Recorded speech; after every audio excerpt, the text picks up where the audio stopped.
It's Sunday morning, just trying to find the back door to the GB News studio. You like enter it through a multi-storey car park, which is really bizarre. It's like underneath the building. They have two offices, big one at Paddington, which is at the other week, but then they have this one right near to Westminster, so it gives them a better chance of getting more politicians on. It's in a proper random location. It's basically under that building. We've got Westminster Square over there. And then go down that ramp in that corner, but I'm just going to see if I can find a coffee somewhere. Here, go down them little steps.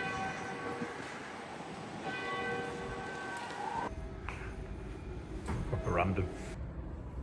GB News went well. I'm going to show you it at the end of the video. I then got the train out of London to Woking. And then I've driven back, and then I've just swapped with Charlotte now because we had to stop for fuel. James is in the back, Clara. James wasn't very well yesterday. He basically overheated and had a fit and had to go to hospital, which was a bit scary. But apparently it's quite normal if you've got a temperature, and he might have tonsillitis, is it pronounced? Yeah. So anyway, just swapped back driving now. I'm going into Manchester to see a man about a dog. Yeah, so not a very interesting video today. Clara's now woken up. Here is the GB News thing. I'll do the birthdays tomorrow if there's been any, and I'll see you tomorrow. And I'm joined by the co-organiser of the Farmers Rally, Olly Harrison, who has a farm up near Liverpool. That's right, yeah. What's your acreage, Olly, as we're speaking in farming terminology? Well, 350 acres is owned, although there's a mortgage on some of it, and then we farm about 1,400 acres. All right, dairy? Oh. No, all cereals, all combinable crops. So wheat, cereal. barley, beans, oilseeds. God, breadbasket of England, your farm, right? OK.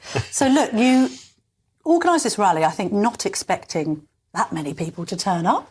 No, it was very difficult to get people. We wanted people to register, so we had an idea of numbers to tell the Met of how big a space we'd need, and people were a bit nervous about registering, thinking that they were going to be on some like database somewhere. Yeah, sure. So we were trying to gather like, well, hold on, 25% seem to be registering, so we think we're going to be around 40-odd thousand, which we think we had over that now. Amazing. And actually, it does seem to be really cutting through with the public. We've got a petition now calling for a general election on the back of this controversy. Let's just put to you what the Prime Minister has said about this, and you can perhaps clarify whether you think he's telling the truth or not. He said, for a typical case, which is parents with a farm they want to pass on to one of their children, by the time you've taken into account not only the exemption for the farm property itself, but also the exemption for spouse to spouse and then parent to child, it's £3 million before any inheritance tax will be payable. Is that right?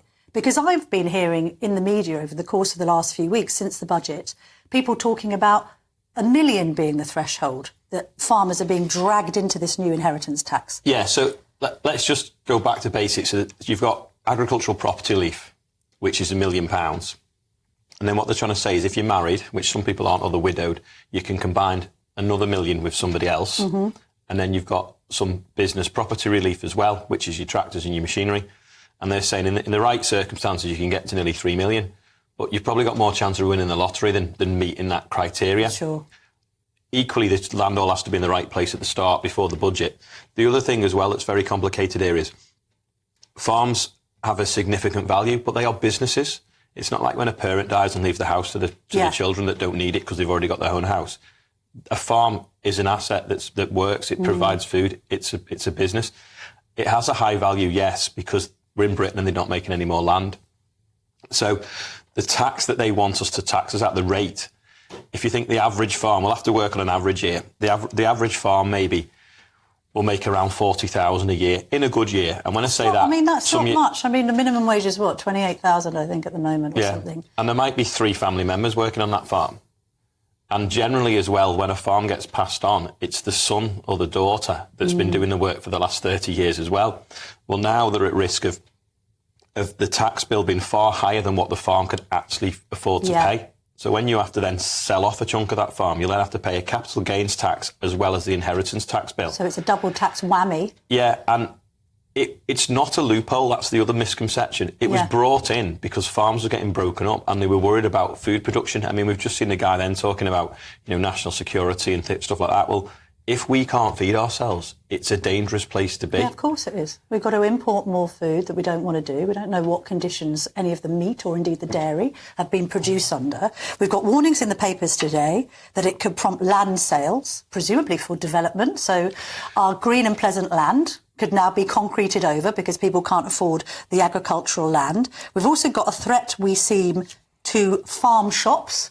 Your good old-fashioned farm shop. Yeah, and the other thing as well that's come out of this rally, like if you imagine we were the catalyst of all the farmers coming together, we've had the hospitality industry, we've had the road haulage industry, all these sort of big family businesses fall under the same category. A lady in our hotel has a friend that has a factory, employs 200 people.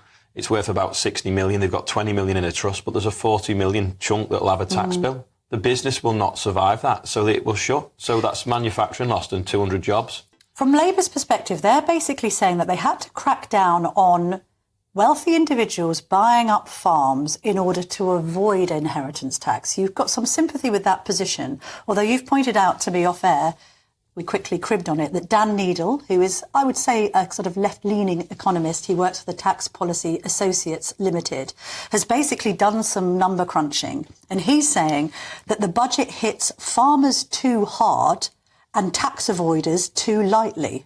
Yeah, so this sort of £1 million threshold is your lifestylers, the people that have bought a nice house in the country with a bit of land and they might grow a bit of hay and have a horse or a sheep, and they'll get a tax break on that. They're not producing food to any sort of level. And what the budget's done is completely missed the mark. It's gone straight down the middle, hit Mr. Average Farmer with a bill that's just totally unsustainable to carry on. Why do you think that's happened? I mean, is your suspicion that the likes of Keir Starmer and some of his cabinet, who are all probably urbanites, just don't really understand farming?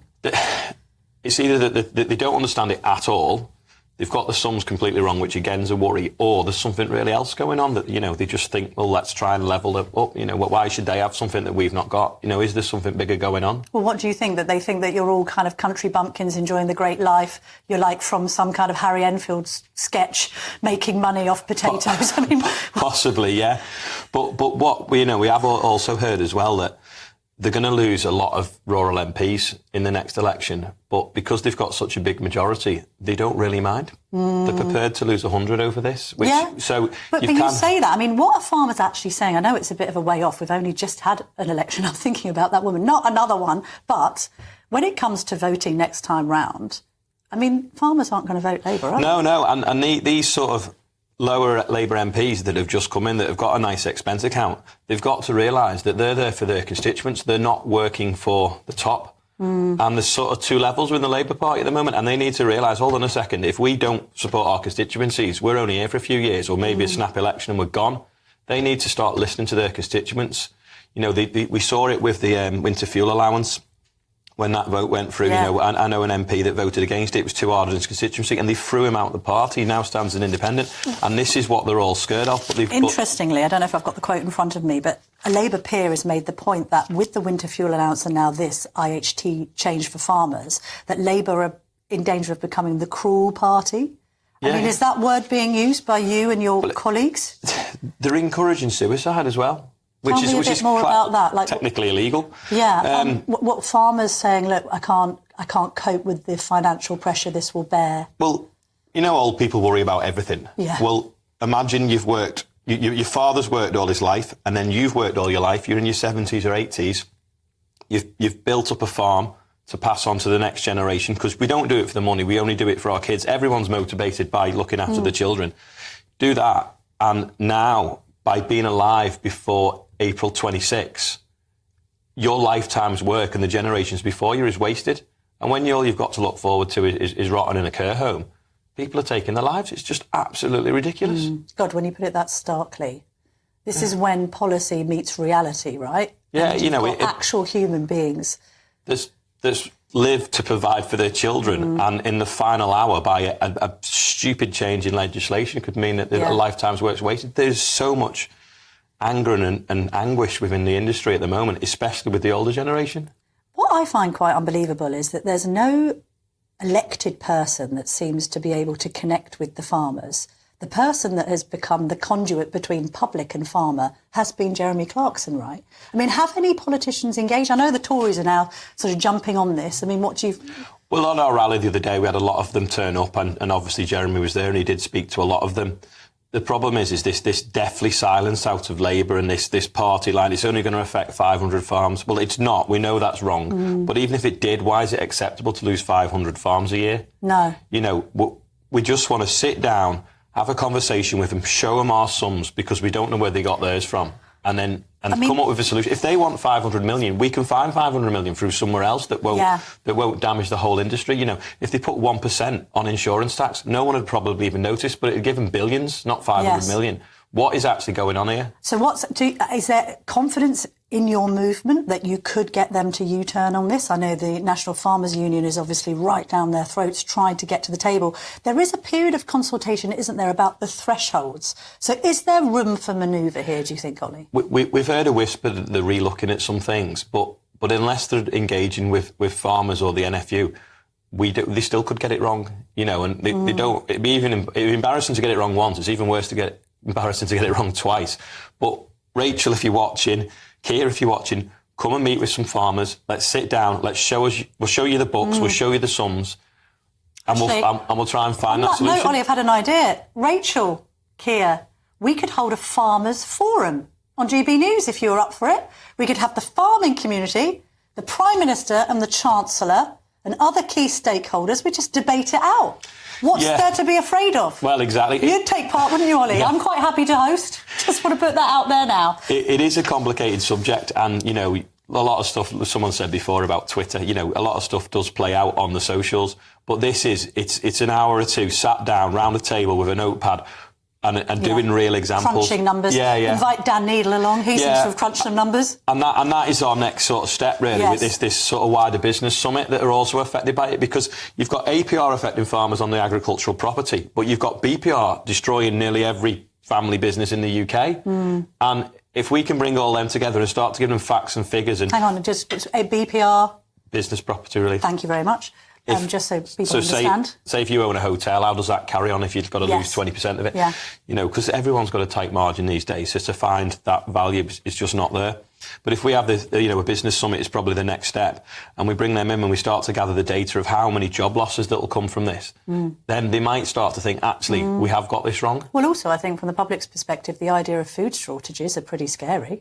I mean, is that a realistic prospect?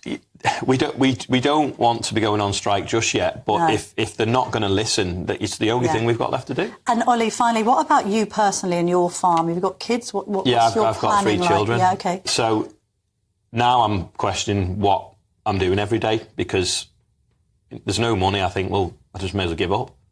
Well, what would you do instead? That's awful. I don't want to be doing that. I know, but when you get up in the morning and you're losing money growing wheat, and you think, well, I'm only doing it to provide for the next generation when hopefully farming might pick up, and now that is taken away from you, you just think, what's the point? Well, I've been thinking that after the weather we've had this year. Yeah, well, this is the other thing, and you learnt that if you didn't know anything about farming and you watched Clarkson's farm, just how difficult it is for farmers to make ends meet just on the basis of the climate alone. This is it, and this is the difference between it and every other business. You know, some of the other business, yes, they will get hit by BPR, but they have the ability to change their pricing structure, or they could take an insurance policy out and put a couple of quid on everything they do and save some money up. Yeah. We can't do that, farming. We are the only industry that's price takers, not price setters. All right, well, look, the GB News audience is behind you. We've got other hosts behind you, including Nigel Farage, who I know was at his wellies at the rally.